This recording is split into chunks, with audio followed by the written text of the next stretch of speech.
दरवर्षी आम्ही मराठी भाषा संवर्धन पंधरवडा साजरा करतो आणि त्यानिमित्ताने संपूर्ण महाराष्ट्रभर मराठी भाषा विभागाच्या अधीनस्थ ज्या वेगळ्या संस्था आहेत तसं विश्वकोश निर्मिती मंडळ, भाषा संचलनालय, राज्य मराठी विकास संस्था आणि आमचं महाराष्ट्र राज्य साहित्य संस्कृती मंडळ, खूप वेगवेगळ्या प्रकारचे कार्यक्रम आमचे चाललेले असतात. या दिवसात महाराष्ट्र राज्य साहित्य संस्कृती मंडळाचं मुख्य उद्दिष्ट पुस्तक प्रकाशन आहे आणि आम्ही आमच्या उद्दिष्टाला साजेसे असे कार्यक्रम करण्याचा प्रयत्न असतो आमचा.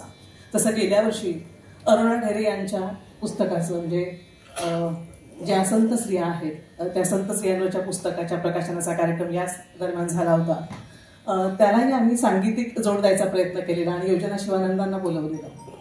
तर योगायोगाने यावेळी पण खूप सुंदर योग जुळून आलेला आहे की आदरणीय रामदास भटकर सरांचं पुस्तक महाराष्ट्र राज्य साहित्य संस्कृती मंडळाकडून आज प्रकाशित होणार आहे. महाराष्ट्राचे शिल्पकार ही एक योजना आहे आमची. त्या योजनेमध्ये आम्ही महाराष्ट्राच्या संपूर्ण घडणीला ज्यांनी ज्यांनी हातभार लावलेला आहे अशा दिग्गजांची चरित्र मालिका प्रकाशित करत असतो. त्यात विष्णू नारायण भातखंडे यांचं एक छोटेखानी चरित्र भटकर सरांनी लिहिलेलं आहे. त्याचं आज आपण प्रकाशन करणार आहोत. या निमित्ताने मी थोडीशी मंडळाची माहिती आपल्याला सांगते की तर्कतीर्थ लक्ष्मण शास्त्री जोशी हे आमच्या मंडळाचे पहिले अध्यक्ष होते. तर सर्व महाराष्ट्राला माहितीच आहे. 1960 सालापासून साहित्य संस्कृती मंडळाने अत्यंत वैविध्यपूर्ण अशी मौलिक पुस्तकं प्रकाशित केलेली आहेत आणि सामान्यतः खाजगी प्रकाशक ज्या प्रकारची पुस्तकं प्रकाशन करायला लजावत नाहीत अशी गंभीर चिंतनात्मक अशा स्वरूपाची पुस्तकं मंडळाकडून प्रकाशित केली जातात. मी जसं म्हटलं शिल्पकार चरित्रमाला आहे, त्यानंतर आम्ही बृहद्ग्रंथ प्रकाशित करतो. म्हणजे आत्ताच अलीकडे तुम्ही वृत्तपत्रात वाचलं असेल की आमच्या मंडळाचे पहिले अध्यक्ष तर्कतीर्थ लक्ष्मण शास्त्री जोशी यांचं समग्र वाङ्मय आम्ही प्रकाशित केलंय. तर या परंपरेमध्ये आतापर्यंत मंडळाच्या स्थापनेपासून 690 पुस्तकांचं आम्ही प्रकाशन केलेलं आहे. आणि विशेष म्हणजे आमची जी पुस्तकं आहेत ही पुस्तकं आम्ही एक ठरवलेलं की आज पुस्तकाचं प्रकाशन झालं की त्या दिवशी किंवा दुसऱ्या दिवशी आमच्या संकेतस्थळावर आम्ही ई-बुक स्वरूपात उपलब्ध करून देतो आणि ते मुक्तपणे, म्हणजे त्यात कोणाला एक पैसा खर्च करावा लागत नाही. तर मंडळाचं सगळं जे काही एवढं बौद्धिक असं धन आहे हे सगळ्यांना आमच्या मंडळाच्या संकेतस्थळावर मुक्तपणे उपलब्ध आहे. तुम्ही सगळ्यांनी त्याचा लाभ घ्या, मंडळाच्या संकेतस्थळाला भेट द्या आणि मंडळाच्या वेगळ्या ज्या योजना आहेत, नवलेखक अनुदान योजना आहेत, त्या योजनांचं पण काम आमचं चाललेलं असतं. पण प्रामुख्याने आमचं जे उद्दिष्ट आहे पुस्तक प्रकाशनाचं, त्या अनुषंगाने आजचा हा कार्यक्रम होतोय भाषा संवर्धन पंधरवड्याच्या निमित्ताने. आपण कार्यक्रमाला लवकर सुरुवात करूया. आम्ही शक्यतो सुरुवातीला हा एक सुतवाच प्रास्ताविक झाल्यानंतर आम्ही स्टेजवर थांबत नाही. आमची परंपरा आहे. पूर्णपणे सारंगीताई आणि सर पुढचा कार्यक्रम हे करतील. तत्पूर्वी आपल्या पुस्तकाचं प्रकाशन आपण करूया. आज आमचे मंडळाचे अध्यक्ष सदानंद मोरे सर कार्यक्रमाला येणार होते, ठरलं होतं, पण अचानक त्यांना अडचण आल्यामुळे ते येऊ शकत नाही. तसंच आमचे मंडळाचे उपाध्यक्ष प्रदीप ढवळ सर ते पण येऊ शकत नाहीयेत. पण त्यांनी सांगितलं की तुम्ही सगळ्यांनी ठरल्याप्रमाणे कार्यक्रम केला पाहिजे आणि आपण त्या पद्धतीने पुढे जाऊया. तर मी आता जास्त वेळ घेणार नाही. आपला पुस्तकाचं प्रकाशन आपण करूया.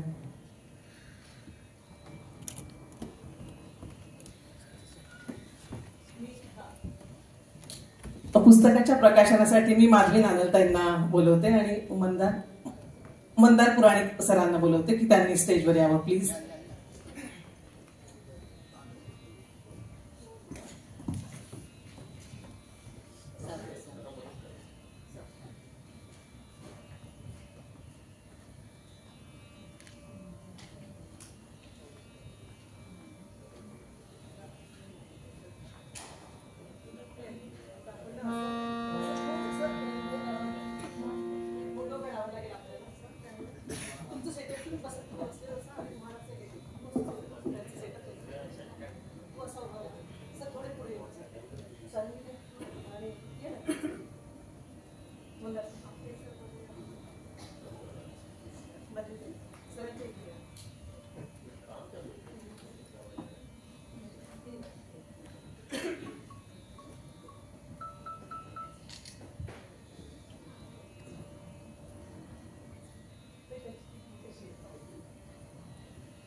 हॅलो.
भातखंडीनं जी बंदिश आपल्या समोर सादर केली ती पंडित विष्णुनारायण भातखंडे यांनी लिहिलेली.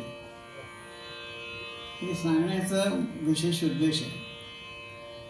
भातखंडे यांनी सुरुवातीच्या काळात हररंग या नावाने आणि पुढे चतुर या नावाने अनेक बंदिशी लिहिल्या. त्यांच्या कार्याचं इतकं विस्तृत रूप आहे, त्याबद्दल हळूहळू पुस्तकात आणि माझ्या आत्ताच्या कार्यक्रमात आपल्याला सांगेन. पण त्याचं जर सूत्र असेल तर ते त्यांनी काढलेली नोटेशन पद्धती. सुरुवातीला त्यांच्याकडे काहीतरी एक प्राथमिक स्वरूपाचं ध्वनिमुद्रण यंत्र होतं. त्याच्यावर ते मिळालेल्या बंदिशी ध्वनिमुद्रित करून घेत असत. सुदैवानं त्याच्यावर ते न थांबता त्यांनी आपल्या नोटेशन पद्धती ते टिपून ठेवायला सुरुवात केली, कारण ते बांगड्या फार टिकणाऱ्या नव्हत्या. परंतु तरीसुद्धा या पद्धतीनं त्यांनी जवळजवळ 1900 बंदिशी वेगवेगळ्या घराण्याच्या गोळा केल्या. त्या वेगवेगळ्या घराण्याच्या यालाही महत्व आहे, पण ते सगळं आपण नंतर पाहू. पण आता दुसरी एक गोष्ट त्यांच्या कार्याची महत्त्वाची अशी की त्यांनी जे जे काही त्यांना मिळालं किंवा मिळवलं ते स्वतःसाठी ठेवून घेतलं नाही. ते लोकांपर्यंत पोचवायला ते जवळजवळ उत्सुक होते. म्हणजे अनेक वेळा संशोधक हे त्याच्याबद्दल मालकी हक्क दाखवतात, पण त्यांनी तो मुळीच न दाखवता प्रत्येक गोष्ट लोकांपर्यंत पोचवली वेगवेगळ्या मार्गाने. आणि त्यासाठी त्यांनी जे काही केलं तर त्यामुळे एक त्यांची परंपरा निर्माण झाली. तर त्याचा आता मी थोडक्यात एवढ्यासाठी उल्लेख करतो की याच्यानंतर ती जी बंदिशी गाणार आहे त्या भातखंडेंच्या नसतील, परंतु भातखंडे परंपरेतील असतील. आणि भातखंड परंपरा याचा एक अर्थ असा की सगळ्या घराण्यांच्या पलीकडे जाणार हे तर आहेच, परंतु त्यांनी विषयाचं वैविध्य आणलं, रागांचं वैविध्य आणलं, तालांचं वैविध्य आणलं. आणि त्या दृष्टीनं एका संबंध पिढीवर किंवा पुढील 3-4 पिढ्यावर अगदी माझ्यापर्यंत त्याचा प्रभाव आपल्याला दिसून येतो. तर आता ती ज्या बंदिशी म्हणणार आहे त्या भातखंडेंच्या नसून त्यांच्या परंपरेतील श्रीकृष्ण नारायण रातंजनकर उर्फ सुजान किंवा दिनकर कायकिणी उर्फ दिनरंग किंवा एक या परंपरेतलं लिंबू टिंबू मी रामदास भटकळ ज्याने नंदनंदन या नावानं काही बंदिशी लिहिलेल्या आहेत त्यांच्या बंदिशी आता ती म्हणणार आहे. एवढ्यासाठी मी एवढा एक मुद्दा सांगितला, बाकीचा आपण हळूहळू त्याच्याबद्दल बोलूया.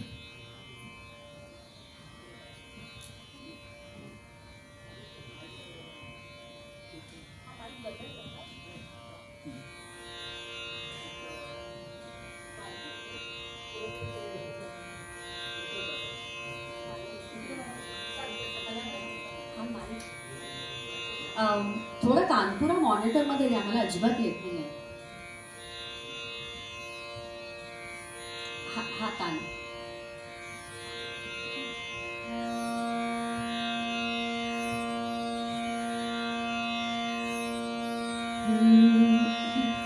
अलहिया बिलावल रागात गुरुजींनी बांधलेली एक ध्रुपद सादर करते.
श्यामल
मला वाटतं 1-2 मिनिटं तुम्ही त्या ध्रुपदाची रचना कशी झाली हे सांगितलं तर.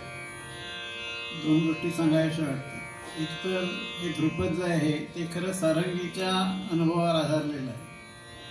ती गिरनार चढून जाणार म्हटल्यानंतर मी थोडासा कासावीस झालो की 9000 पायऱ्या कोणी चढून जाणार, आणि त्यामुळे मी ते अगदी पाहत होतो काय करते ती, आणि तिने जे त्याचं वर्णन केलं ते मी बंदिशींच्या रूपामध्ये सादर केलं.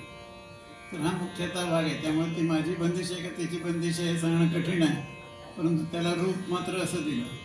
आणि या संदर्भात एक गंमत सांगण्यासारखी आहे की मी जाणून बुजून कधी बंदिश करत नाही. आणि असं असूनही मी ज्या आतापर्यंत 15-20 बंदिशी केलेल्या आहेत ते सगळ्या वेगवेगळ्या तळात आहेत.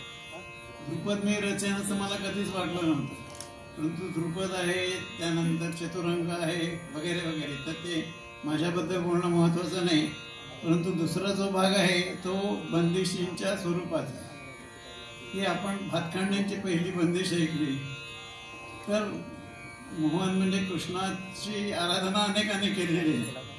त्यांचा विरह सहन होत नाही असं सांगणारे अनेक कवी त्याच्या आधी पण होऊन गेले. आणि आपल्याला कल्पना आहे की मराठी किंवा हिंदी चित्रपट संगीतात अगदी प्रतिभावान लोक शब्द लिहितात आणि तेवढ्याच प्रतिभेचे संगीतकार त्याला चाललेले होतात. पण बंदिश ही स्वतः कवी आणि स्वतः संगीतकारच करतो. आणि त्या दृष्टीनं भातखंडे, राजंजनकर, दिनकर कायकडे, चिदानंद नगरकर यांनी केलेल्या बंदिशींचा अभ्यास करण्यासारखा आहे. ते अत्यंत अर्थपूर्ण असतात. त्याच्यात त्या तालाचं जे एक चलन असतं ते लक्षात घेऊन केलेलं असतं. स्वर आणि व्यंजन यांचा अतिशय सुंदर उपयोग केलेला असतो. आणि हे सगळं लक्षात घेऊन गाताना आपण गायला पाहिजे असं मला नेहमी वाटत आले, आणि त्याचा आमचा प्रयत्न असतो. तर आत्ता आणखीन एक भाग असा की या त्यांच्या एकूण ज्याला मी ओपन पॉलिसी म्हणतो, मी सगळं काही खुलं करायचं, म्हणजे विषय खुले, भाषा खुला, राग खुले. तर त्याच्यामध्ये त्यांच्या शिष्यांनी नवीन रागही निर्माण केली. तर आता ती गाणार आहे ती सालक वराळी. हा राग राजंजनकरांनी तयार केलेला राग आहे किंवा प्रचलित केलेला तरी आहे. आणि त्याचप्रमाणे नंतर मी गाणार आहे तर कैशिक रंजन या चिदानंद नगरकरांचा राग, हाही सुद्धा यापूर्वी कोणी गायलेला नाही. तर हा एक त्यांच्या एकूण प्रतिभेचा भाग आहे. त्यांच्या म्हणण्यापेक्षा त्यांनी जे उत्तेजन दिलं त्या परंपरेच्या प्रतिभेचा हा भाग आहे. तर आता ही सालक वराळी. आणि मला वाटतं एक मुद्दा जो आपण कदाचित बोललो नसू कधी, तर सालक वराळी हा कर्नाटक संगीतातला राग आहे. सो भातखंड्यांनी आणि त्यांच्या पुढच्या अनुयायांनी रातंजनकरांनी तोही एक मेळ साधण्याचा प्रयत्न केला की कर्नाटक संगीत आणि हिंदुस्थानी संगीताच्या मध्ये असलेली अंतर त्यांनी कमी केलं. बरेच राग इथले आणले, जसं परमेश्वरी. वास्तविक भातखंड्यांनी स्वतः असे नवीन राग केलेले नाहीत, परंतु त्यांनी स्वीकार केला. उदाहरणार्थ त्यांच्या क्रमिकमध्ये रातंजनकरांनी आणलेले पूर्वा कल्याण,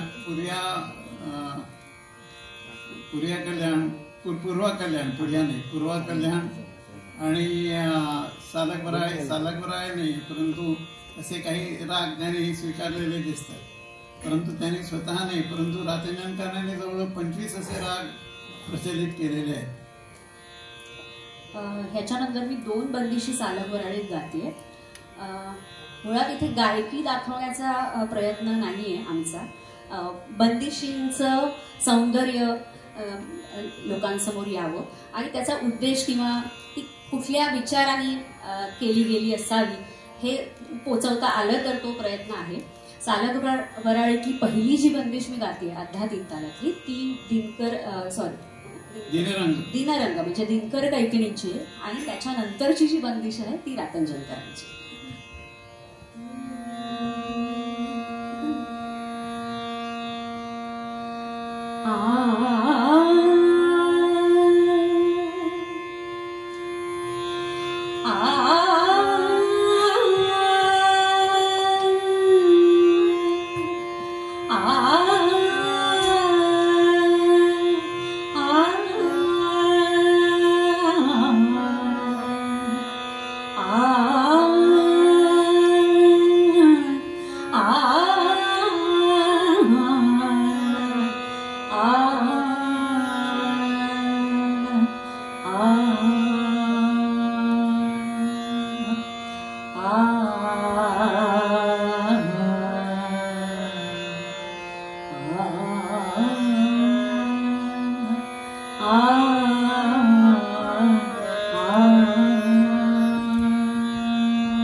All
आता थोडंसं रोल रिव्हर्सल होणार आहे. थोडासा भाग असा होता की तानपुरे सारखे स्वर सारखा चेंज करायला लागला. त्यांनी मला सांगितलं मला ओळख करून द्यायची, विच इज आय थिंक म्हणजे हास्यास्पद होईल तो प्रकार. आपण सगळे ज्येष्ठ प्रकाशक, लेखक, गांधी अभ्यासक, गायक, रचनाकार आणि भातखंडे म्हणजे विष्णू नारायण भातखंडे, त्यांचे गुरु पंडित SCR भट आणि त्यांच्या परंपरेतले जे कोणी ज्येष्ठ श्रेष्ठ गायक आहेत, त्या सगळ्यांची परंपरा अशी धरून ठेवणारे असे आपले आजचे लेखक प्रकाशक श्रीयुत रामदास भटकर. मला वाटतं हा भातखंडे परंपरा, मला थोडंसं मी तुम्हाला आधी बोलते तुमच्या की भातखंडे परंपरा हा भातखंड्यांनी कधीही असं नाव दिलेलं नाही, किंवा त्यांच्या कुठल्याही म्हणजे रातंजनकर किंवा कैकेरी त्यांनी असं कुठेही म्हटल्याचं मला तरी स्मरत नाहीये की ही भातखंडे परंपरा आहे. मग तुम्हाला ते असं का वाटलं? म्हणजे मला उत्तर मी देऊ शकते, पण मला वाटतं तुम्ही याच्याविषयी बोलावं की भातखंडे परंपरा हे नामकरण गुरुजींनी केलेलं आहे आणि ते कसं, का? खरा महत्वाचा मुद्दा आहे, पण त्याच्याकडे वळण्यापूर्वी मी एक छोटीशी गोष्ट करणार. आता मिलिंद रायकर इथे आलेले आहेत आणि पुस्तकाच्या प्रकाशनाच्या वेळेला ते यायला हवे तसं मला वाटत होतं, पण आता त्यांना मी मुद्दाम इथं वरती बोलवतो.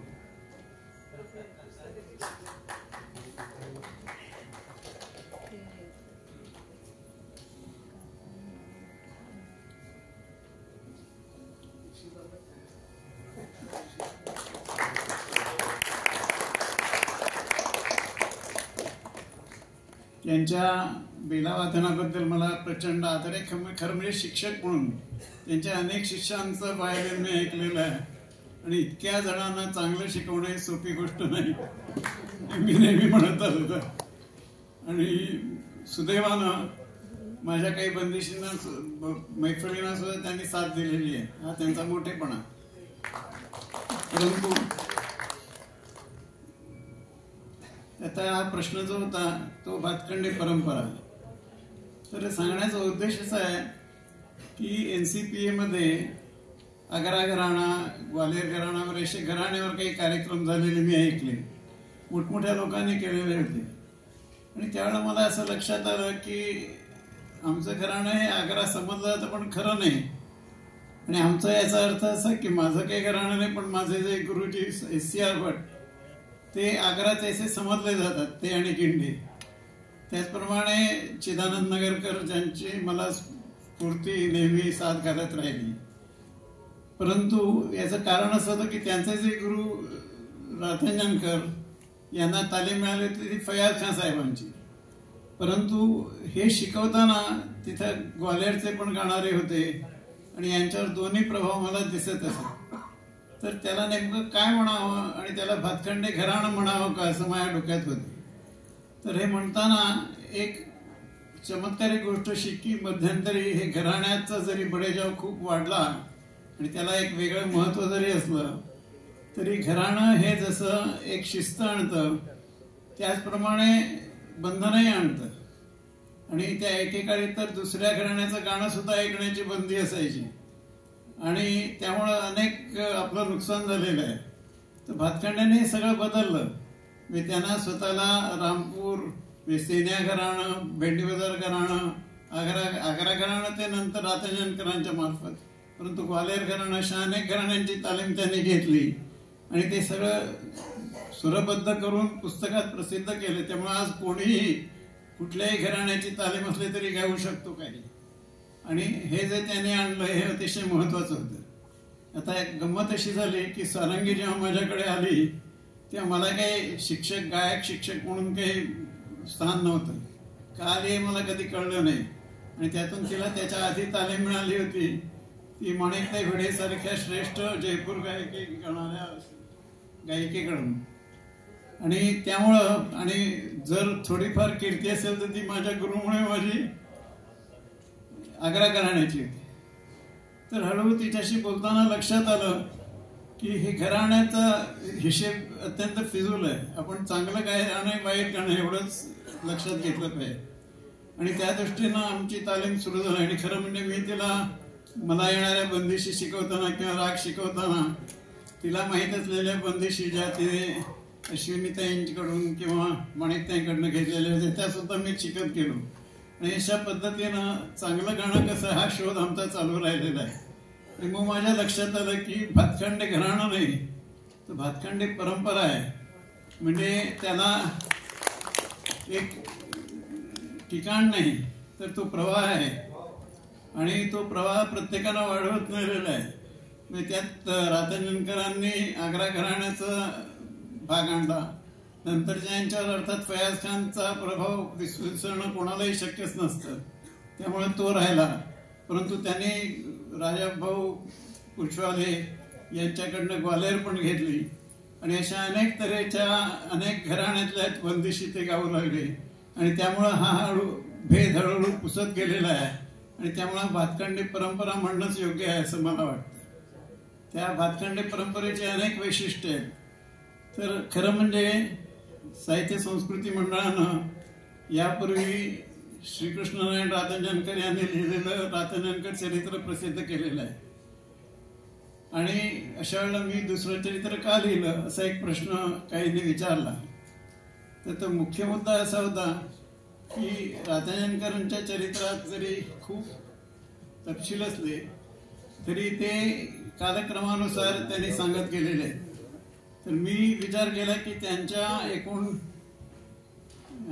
कार्याचे इतके पैलू आहेत की तो एक एक पैलू घेऊन मी त्यासंबंधी अधिक शोध घेत राहिलो. आणि ते सगळे पैलू आता मी सांगू शकत नाही, परंतु पुस्तकात ते दिलेले आहेत की उदाहरणार्थ ते गुरु म्हणून कसे वागले, शिष्य म्हणून कसे वागले, त्यानंतर एक भाषा कोविद होते, प्रकाशकही होते आणि लेखक तर होतेच. आणि असे अनेक त्यांच्या ज्या आयुष्यातील पैलू आहेत. तर काही प्रमाणात विरुक्तीचा दोष पत्करून सुद्धा मी त्याबद्दल अधिक तपशिलात लिहिले आहे. सगळ्यात मोठा त्यातला आणि वेगळा चॅप्टर आहे तो त्यांच्या बंदिशीबद्दलचा. त्याबद्दल मी थोडक्यात बोललो. आणि खरं म्हणजे कधीतरी भातखंडे, रातंजनकर, चिदानंद नगरकर, दिनकर कैकेडी, बाळासाहेब पुछवाले अशा माझ्या गुरुवर्यांच्या बंदिशी आपल्यासमोर स्वतंत्रपणे सादर करायला मला आवडेल. तो वेगळा भाग कधी संधी येईल तेव्हा बघू. परंतु त्यामुळे ह्या एकूण भातखंड परंपरेचं स्वरूप हे अत्यंत व्यापक झालं आणि त्याच्यामध्ये अनेक गोष्टी मिसळून गेल्या. उदाहरणार्थ आता आग्रा घराण्याची सुरुवात ही सहसा नोमतुमाला बी नव्हते, तसं आज इतर कोणी सहसा करत नाही. तर मी आता आधी सुरुवातीला मालकंस रागामध्ये नोमतुम आलापी करणार आहे आणि त्यानंतर भातखंडेंचीच एक बंदिश म्हणणार आहे.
म्हटलं तर भयानक, की ज्याच्यात जवळजवळ हार्ट फेलियरचा उल्लेख आहे, असं कधी कोणी केलेलं नसेल. आणि पुन्हा ही ताकीद देताना परखडपणा आहे, आणि परखडपणा देताना सुद्धा शब्दांची योजना अशी आहे की सुमिरे गो वगैरे त्या गोच्या उच्चारामुळे प्रेमही दिसतं. म्हणजे ते ताकीद देतात परंतु अत्यंत प्रेमानं देतात. आणि नंतरच्या भागात म्हणतात, तू बायको संसारावर काय घेऊन जाणार आहेस का? समर्थ नाहीच ना, तेव्हा आता तरी देवाची प्रार्थना कर. आणि या बंदिशीचे शब्द आणि अर्थ हे सगळ्यांना पटणारे आहेत. आणि त्याच्यावर पुढे आणखीन 2 बंदिशी झाल्या आहेत त्यांच्या शिष्यांच्या. उदाहरणार्थ रजनी कल्याण रागामध्ये रातंजनकरांनी एक बंदिश लिहिलेली आहे की त्याच्यामध्ये जवळजवळ हाच अर्थ आहे, परंतु भातखंडेंची प्रगल्भता त्याच्यात नाही. त्याचप्रमाणे त्याच्यानंतर चिदानंद नगरकर हे तर म्हणजे ते त्यांचं निधनच मुळी 52व्या वर्षी झालं. त्यामुळे त्यांच्या बाबतीत वृद्धत्वाचा प्रश्न नव्हता, पण त्यांना भीती होती ती स्वतःतल्या उन्मत्तपणाची. आणि त्यामुळं ना करिये गुमान अशा पद्धतीने त्यांनी ती केलेली आहे. आणि त्याच्यात तर त्यांनी अगदी 4 खांदे पर आपल्याला जायचं आहे, 4 खांदे पर चढे विदेश जावाना है असं त्यांनी सांगितलेलं आहे. तर हे सगळं सांगण्याची ताकद सगळ्यांना भातखंडेने दिली, हे महत्वाचं आहे. आणि त्याचं आणखीन एक उदाहरण सांगतो की वेगळ्या प्रकारचं. दिनकरजींची एक बंदिश आहे, त्याच्यात माणसाने चंद्रावर केलेली स्वारी याचा उल्लेख आहे. परवा मी अश्विनीताईंशी बोलत होतो, तर त्यांच्या विद्यार्थिनींनी अगदी हरित क्रांती वगैरे अनेक अशा विषयावर बंदिशी केल्याचं त्या सांगत होत्या. त्यामुळे हे सगळं कदाचित त्यांना जाणीव नसेल, पण भातखंडेने जे काही बदल केले त्यामुळे झालेले आहेत असं मला वाटतं. आणि या निमित्तानं ते मी सांगतो. तर भातखंडे रचनाकार बंदिशी असा एक याच्यात एक महत्वाचं प्रकरण आहे, तर ते आपण मुद्दाम वाचावं आणि त्या पद्धतीनं आपल्याला काही सुचलं तर जरूर कळवावं असं मला वाटतं. तर आता मी म्हणणार आहे तो कैशिक रंजनी हा राग चिदानंद नगरकर यांनी प्रसृत केला म्हणा, किंवा खरं म्हणजे त्यांनी तयारही केला. तो इतरत्र कुठे आहे असं मला वाटत नाही. तर त्याच्यात त्यांच्या 2 बंदिशी विलंबित आणि द्रुत मी म्हणणार.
बरखारच बरन गवाई रे बरखा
खरं म्हणजे हातकंड्यांबद्दल खूप बोलण्यासारखे, पण मी ते लिहून दाखवलेलं आहे, ते आपण वाचावं एवढी माझी विनंती आहे. आणि ही संधी मिळाल्याबद्दल साहित्य संस्कृती मंडळाचे आणि या माझ्या गाण्याला साथ केल्याबद्दल निसर्ग दिवसकर, जयंत नायडू, सारंग आंबेकर आणि ज्ञानेश्वर सोनवणे. मी त्यांच्या नावात चूक झाली की ते ज्ञानेश्वर सोनवणे आहे, ते सोनवणे नाही. हे सगळे मोठे कलाकार आहेत आणि ते माझ्यासाठी इथं आले याचा मला खूप आनंद आहे. आपण दुपारच्या वेळेला सुद्धा इतके जण याल अशी अपेक्षा नव्हती, पण आलाच तर मला खूपच आनंद आहे.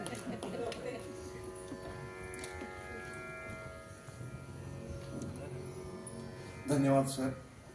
मराठी भाषा पंधरवड्यानिमित्त आयोजित कार्यक्रमासाठी आज खास उपस्थित झालेले ज्येष्ठ लेखक, प्रकाशक, गायक भटकर सर, तसेच त्यांना सोबत करणाऱ्या गायिका आंबेकर मॅडम, आणि त्यांना अतिशय सुंदर साथ संगीत केलं, त्यांची सर्व टीम, त्यांचे मी मनापासून आभार व्यक्त करतो.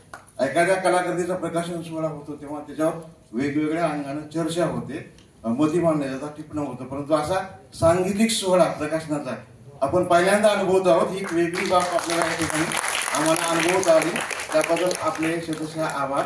आणि या ठिकाणी अनेक ज्येष्ठ मंडळी आहेत, अभ्यासक कवी आहेत, नायगावकर सर आहेत, पुढे सर आहेत, ज्येष्ठ नाटककार गरीब सर आहेत, प्राध्यापक संशोधक आहेत, विशेषतः विद्यार्थी आलेले आहेत. त्या सर्वांचा मी कायम ऋणी असेल. आपण इथे आला त्याबद्दल आपले मनापासून पुन्हा एकदा धन्यवाद. थँक्यू.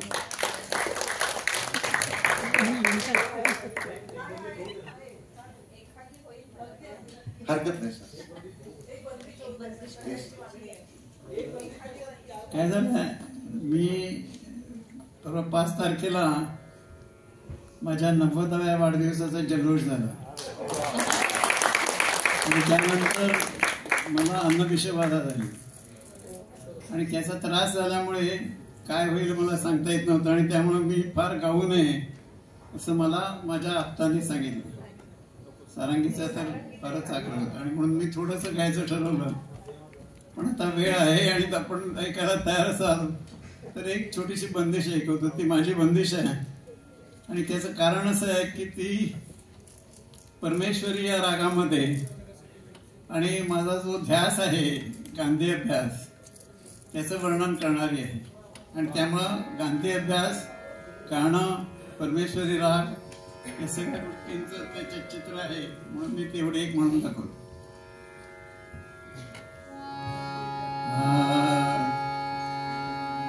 लगन लागे मोहन सो, आधी मी नुसती म्हणतो, लगन लागे मोहन सो, सत्य वचन दुख न करना, सब ही लोग अपने जन लागे मोहन सो, दिन रैना नंदन नंदन, मोहन वचन करत मनन, मोहन वचन करत मनन, सब सन्मति लागे जागे मोहन सो, लागे मोहन सो, लागे मोहन सो,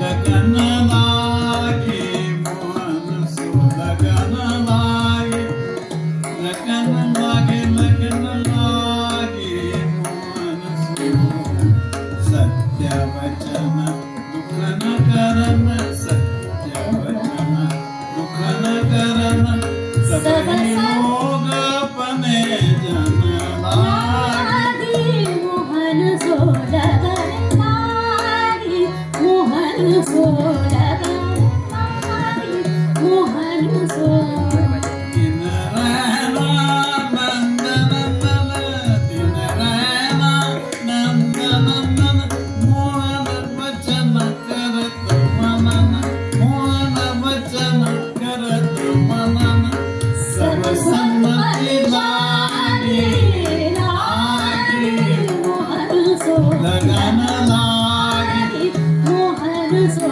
लगन लागे मोहन सो, लागे मोहन सो, लागे मोहन सो, लगन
दोन गोष्टी सांगायचा मोह होतो.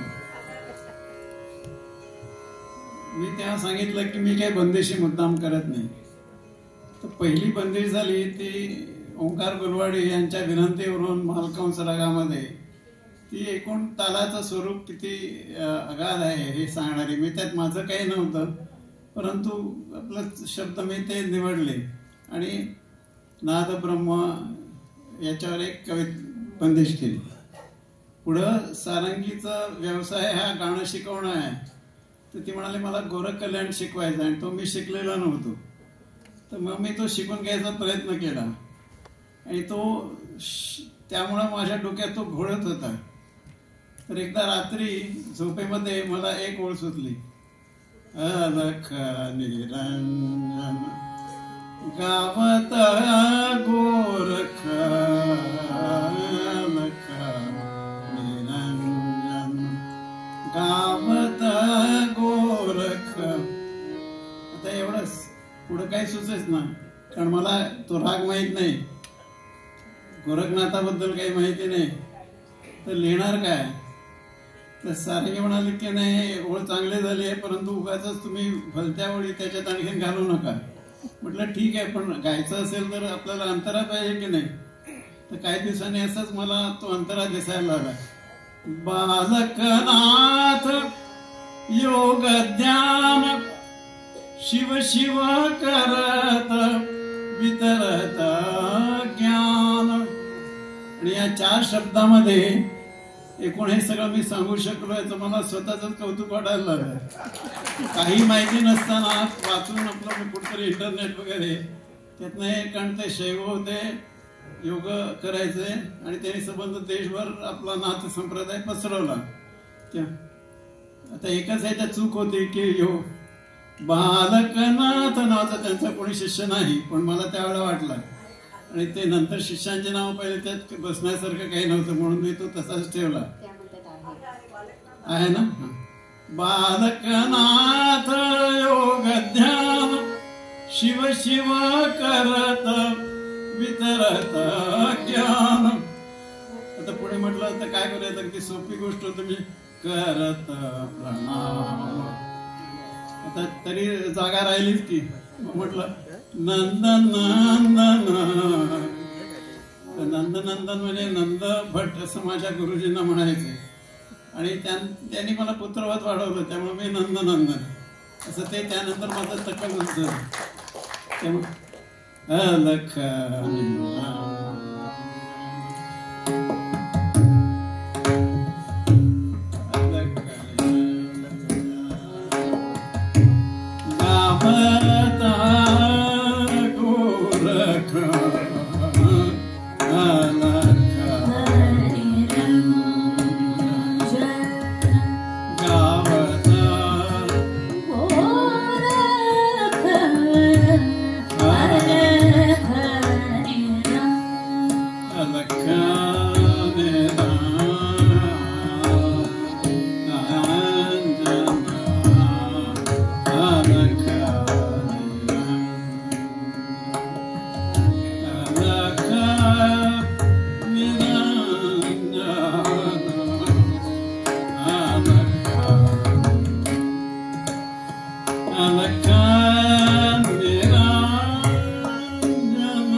योग ध्यान शिव शिव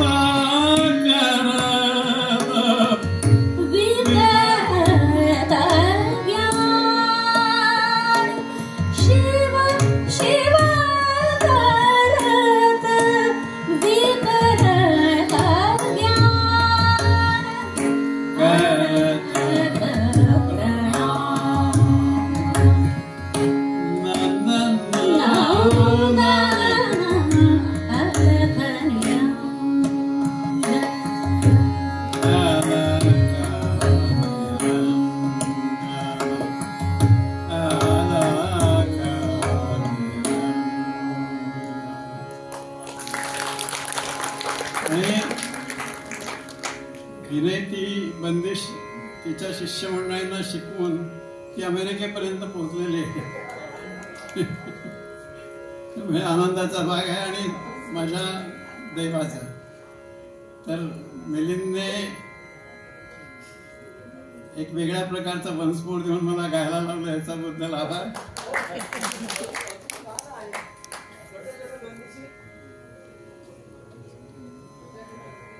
हा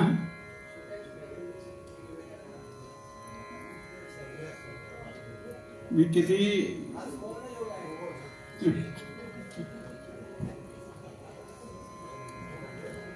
एक झालेली गोष्ट मी ते गाणार नाही पण सांगतो. हे सगळं करताना माझ्या लक्षात गेलं की गोरख कल्याण असेल किंवा ती पहिली नाथ ब्रह्म असेल, या बंदिशी मी केल्या खऱ्या, पण त्यात मला काही सांगण्यासारखं नव्हतं. त्यामुळं कवी म्हणून मला जे काही सांगावं असं वाटतं अशाच बंदिशी करायच्या आणि त्याही सुचतील तेव्हा. तर असं उदाहरणार्थ मी मारवामध्ये एक विलंबित झुमरामध्ये एक नास्तिकाची बंदिश केलेली आहे. ते आता मी म्हणणार नाही परंतु सांगतो. त्यानंतर एक चतुरंग मला सुचलेला आहे त्याच्यातच. पुढे मला अर्थ कळल्याशिवाय गाता येत नाही, त्यामुळे जोग कंस राग अतिशय आवडूनही मी ते हे सुगर हे काही गाऊ शकलो नाही, कारण मला त्याचा पूर्ण अर्थ लोकांनी सांगूनही पटू शकला नाही. तर मी त्याला जोड अशी हे सुजन मोरतात चतुरा गुणगात प्रेमा पिया रंग रंगा हे सुजन मोरतात. म्हणजे याच्यात सगळे जे माझी गुरु परंपरा आहे त्यांचा उल्लेख केला आणि अंतरामध्ये सगळे चितानंद. त्यानंतर गुरुजीने एक दोनच बंदिशी केल्या, म्हणजे भटसाहेबांनी ते कृष्णदास म्हणून घेत असत. त्यानंतर सुजन सुत आणि सुजनदास असं महाले आणि गिंडे यांनी म्हणून घेतलं आणि बाळासाहेब पूछवाले रसिक या नावानं लिहिले. तर अशा काही वेगवेगळ्या यांची नावं गुंफून मी ती बंदिश केली. पण ती खरी जगन्नाथ बुवांची सांगीतिक बंदिश आहे, मी फक्त त्याला जोड दिली. तर अशा पद्धतीनं बरं आता एक शेवट, आता मात्र खरोखरच थांबायला आहे, परंतु जोग कंस मधली एक पुन्हा गांधींचे विचार सांगणारी बंदिश म्हणतो आणि थांबतो.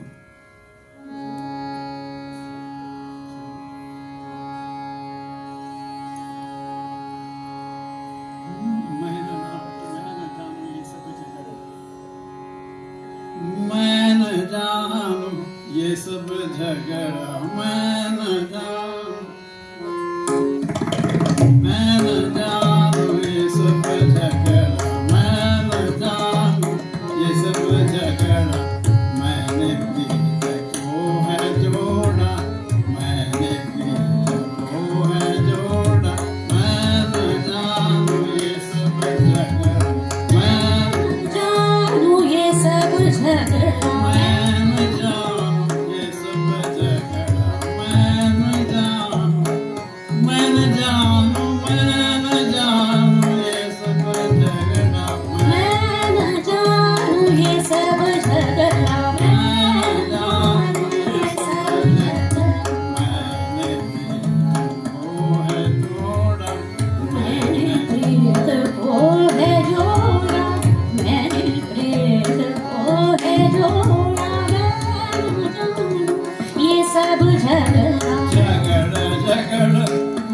सदन जगड जगड तुझ्या सदन मीत करत सुखी जगत